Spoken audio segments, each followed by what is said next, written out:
What's good? Yo, this is Macole representing Sheffield right now. You're now locked into Decoded, Decoding the Matrix. Hang tight, one love. Blessings.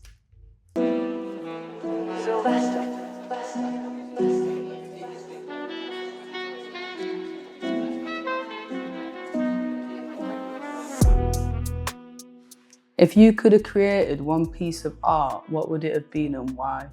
I feel like it'd be something to do kind of like with the earth. So kind of something to do with like that collaborates like natural elements. So maybe kind of like be able to do something with a river to shape it so it connects with like, I don't know, like sort of a tree. This should then connect it to like a field, like using kind of like the earth as a canvas and using the materials of the earth to paint a picture like that. I feel like the earth already be doing that anyway. So what's something that no one would expect to know about you? Yeah, I think probably just like the connection with just the land, nature, spirit, and kind of, yeah, the source. The reason why I say that is kind of like growing up, we kind of went through that generation where like being light skinned was a thing and people would see you as like a light skin, and people would kind of see me as like a light skinned boy and already kind of put on some kind of label onto that, which kind of, you know, the stereotype is quite, you know, superficial, hyper in many different ways. So yeah, probably just that depth and that level of connection to land. So can you give us a life-changing experience or moment?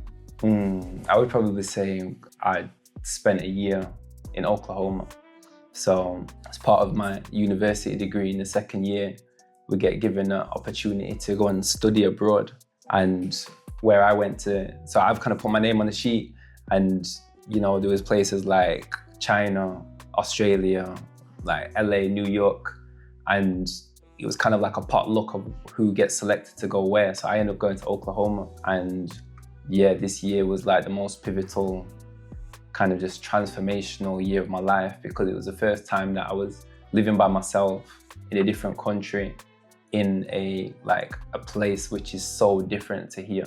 Like, it's not typical tourist America, like it's real Bible Belt, old school, deep South kind of style. And being able to be in that environment, you know, going into prisons and doing classes over there, and, you know, just being part of like a whole American university experience, like seeing fraternities, seeing people running across campus naked because they've had to do some form of initiation, like it's how you see in the movies, like how it is over there.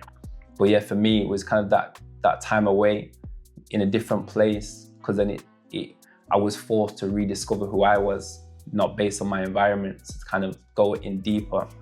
And yeah, man, just connected with so many different things over there. Was there a culture shock, do you think, with you saying that it was, obviously Oklahoma is a southern in America? Yeah. It can be quite closed-minded and everything. Yeah, like it's very, like I said, it's very kind of conservative Trump America. But on the same side, what we'll say about Oklahoma is there's a lot of Black communities that kind of reside there, because what happened actually after slavery was abolished, Black communities would migrate over there and kind of do like farm work. And actually at one time in Oklahoma, you have the place called Black Wall Street, which is placed in a city called Tulsa. And at that time, like that was the most kind of economically, you know, booming place in America, if not the world. So like there's so much kind of history. Then you've got the Native American land over there as well. And you've got the Native American people that kind of just hold that land. So yeah, it's so different. How did studying in America change your perspective? That was like the first time that I realized that like I actually enjoy kind of like education, because I've always kind of just gone through the education system kind of passively.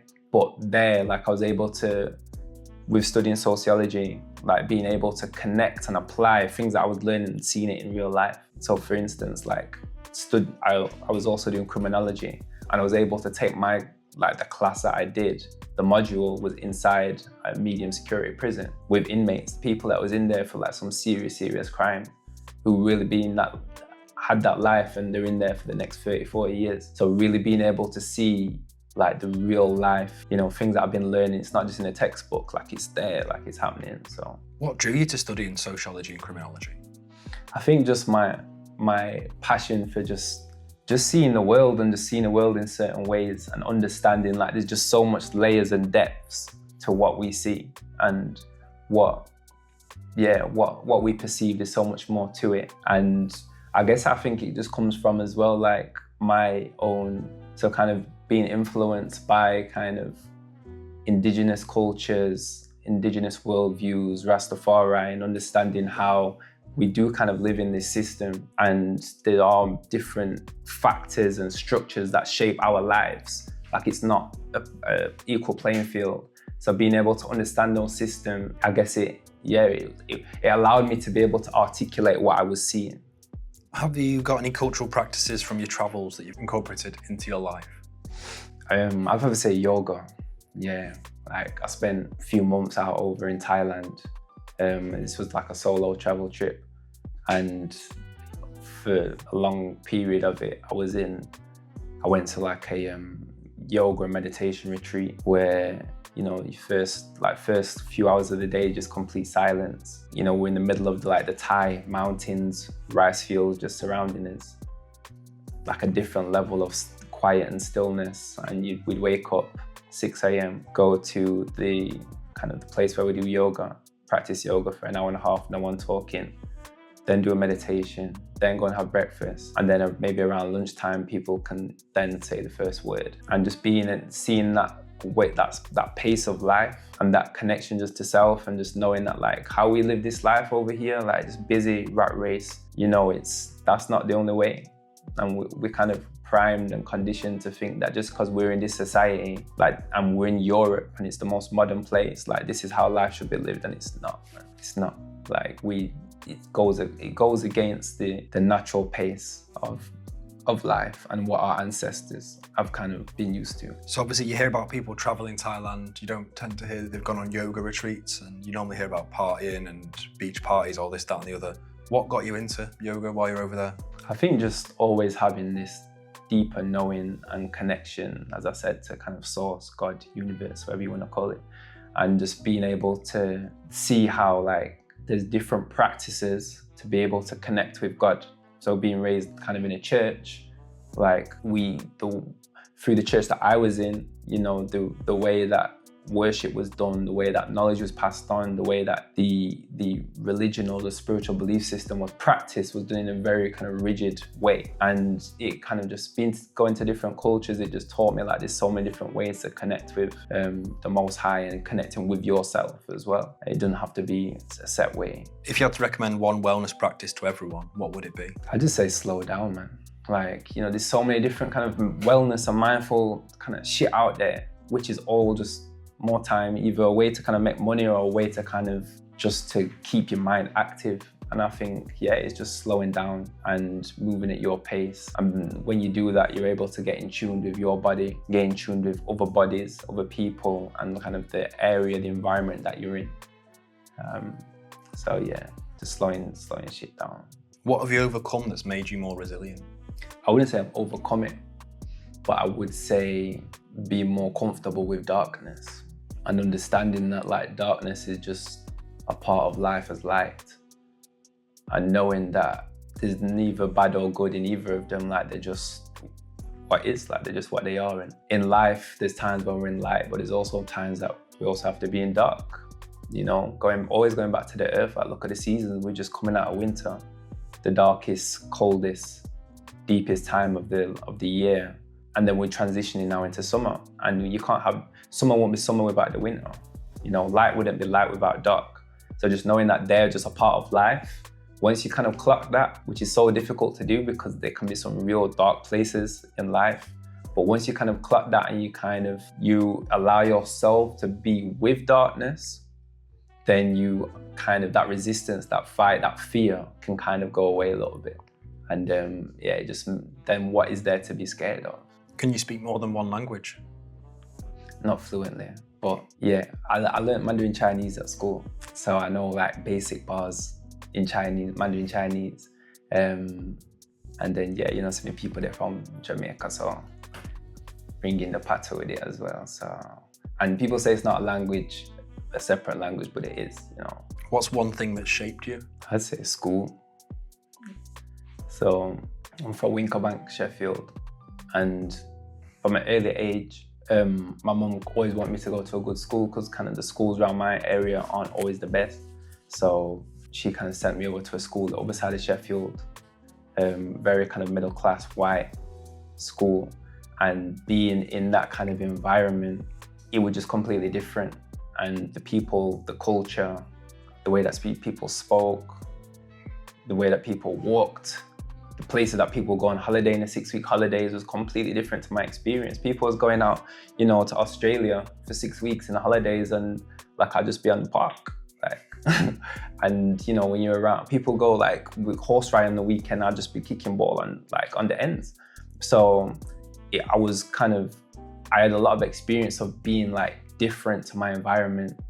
But what this has taught me, alongside being mixed heritage as well, is how to be myself whilst being in places that are different and being around people that are different to me, which I would always say is kind of like a number one skill in life, is just being able to adapt and be hybrid while still staying true to yourself, because it allows, I guess it's similar to the traveling thing, like it allows you to be in different spaces, experience different experiences and cultures. Yeah, teaching you that like who you are is not based on your environment, because you can go to many places. It's more to do with like who you are inside. And that's what it taught me, being able to be in different places. Like I can be now in a place where it's full of, like I could be in House of Parliament and not feel intimidated by the way that people are talking, or the way that people are dressed, the topics that they're talking about, because I've been around that, and it doesn't intimidate or anything like that. So yeah. You mentioned kicking ball. What first got you into football?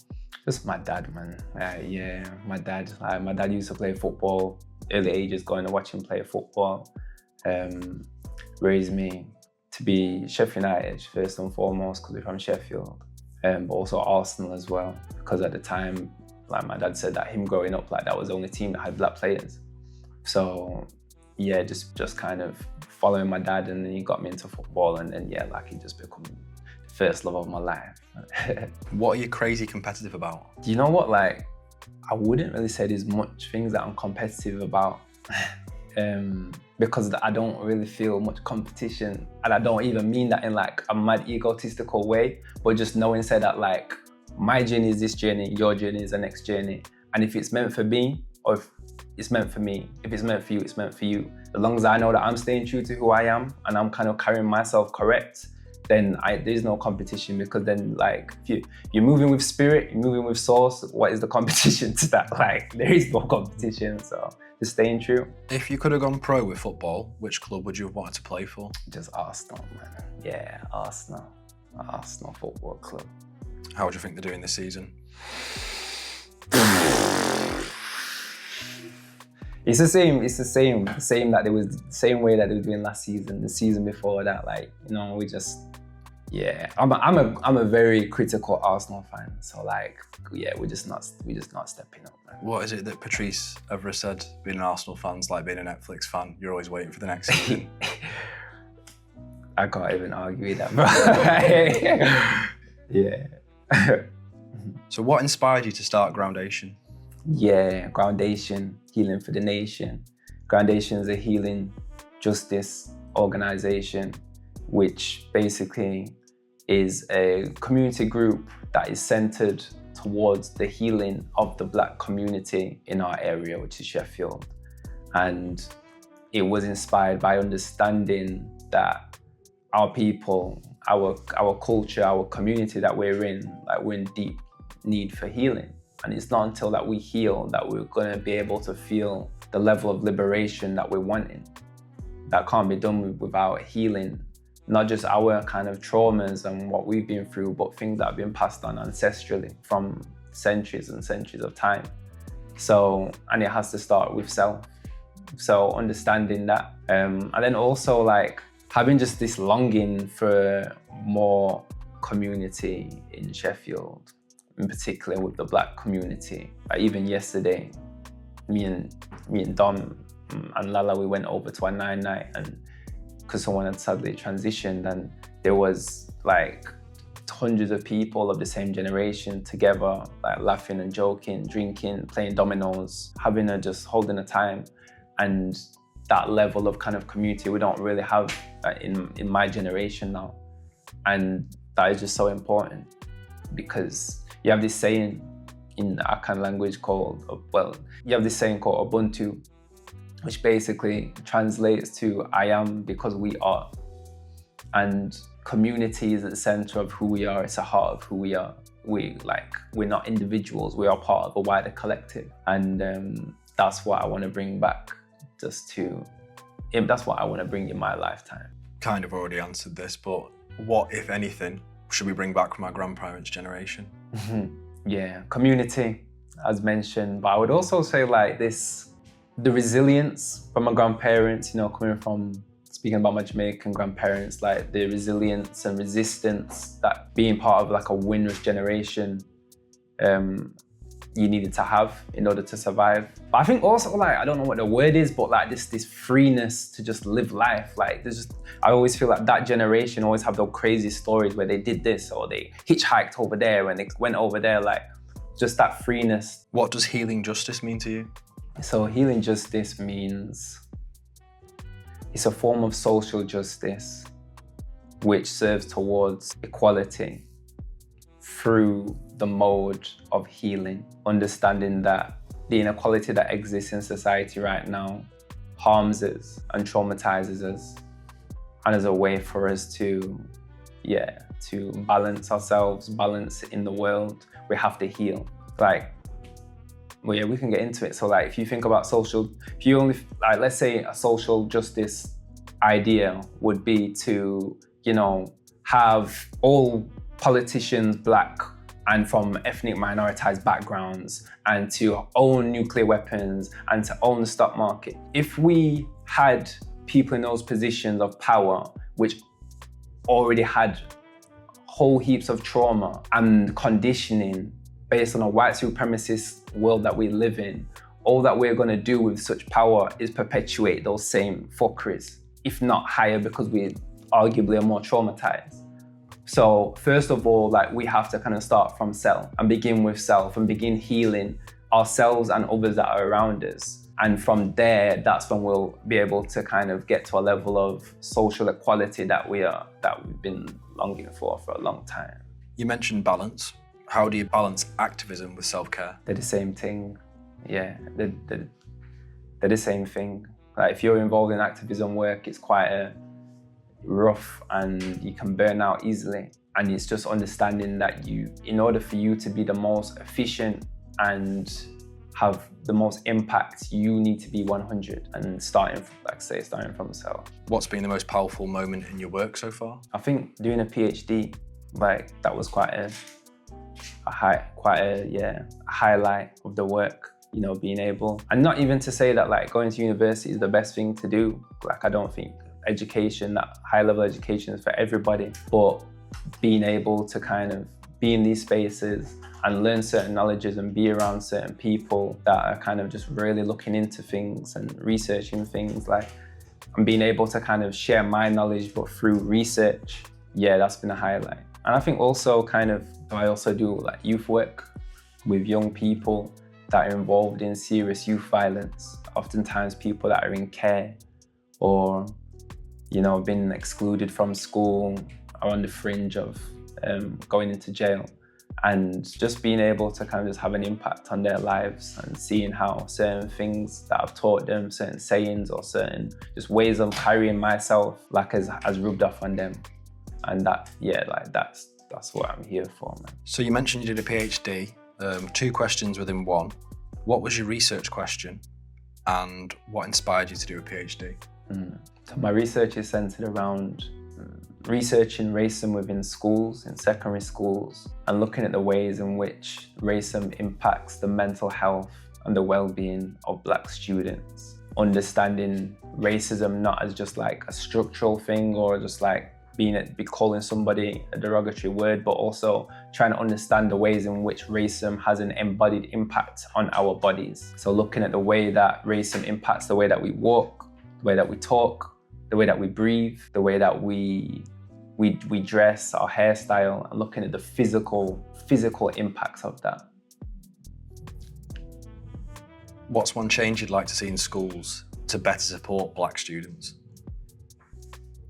I think just having more of a healing and holistic approach, bringing in more representation. And I say representation instead of diversity because bringing different coloured faces doesn't mean it's bringing in people that can relate to the people in the room. So I'd say representation and yeah, more holistic forms of healing within that. How do you approach working with young people involved in serious youth violence? So it's a difficult one because like when I first got into youth work, my approach was to kind of just try and give them game, kind of just spread like knowledge and kind of just talk to them on a level. But what you realize is that like that doesn't always work. And secondly as well, like also acknowledging like my positionality, like I've not been through the same things that they've been through. Like I've not lived the same lives that they've lived. Like we've had kind of very different trajectories in life. So not trying to portray somebody that I'm not, like, yo, I can get you and understand you, because like that, I can't. So keeping real. And then for me, just reeling back, like what I used to do is just try and talk to them. But what I realized is like, you're just going through one ear and out the other. And you know, you're working with traumatized people, and that kind of, some people are just not always open or ready to kind of understand or comprehend what you're saying to them. And I used to kind of get onto myself being like, yo, like I chatted to him last week and he still like wanted to use my mood in a certain kind of way, or he didn't listen to me, or maybe I'm not as influential as what I thought or what I should be. But I'll just explain what I'm doing. So like what I'll do is just try and bring just myself and just like a calm, open, receptive energy.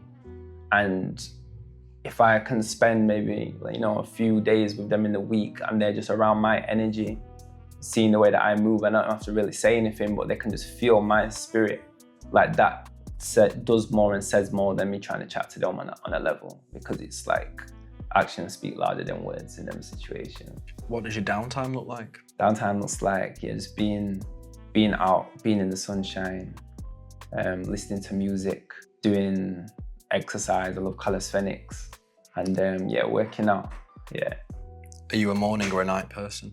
Late morning. What are 3 things you can't live without? Fruit, outside, like the outside, and just my health. What's one conspiracy theory that you believe? All of them, yo. All of them, and like even the word conspiracy kind of makes it sound like it's not a real thing. So I think if there's some truth to it, and like it could be a possibility that in more time, is because so many like things have happened which you'd think would be a conspiracy, but it's the truth. So yeah. What's the worst haircut you've ever had? I can't say worst haircut. I've had different hairstyles, or I had like the night tick in the back of my head. I had the Mohican times. And I would actually say that I think I was the first person to bring the Mohican into Sheffield, yo. Like I'm actually gonna claim that. But they weren't worse, man. Like they were still cool at the time, so. And finally, do you have a question for our next guest? If you was to get to a point in your life when you look back on all the things that you've done, what would be the most kind of pivotal moment of your life and the moment that you're most grateful for? Thank you. Blessings, man. That was sick.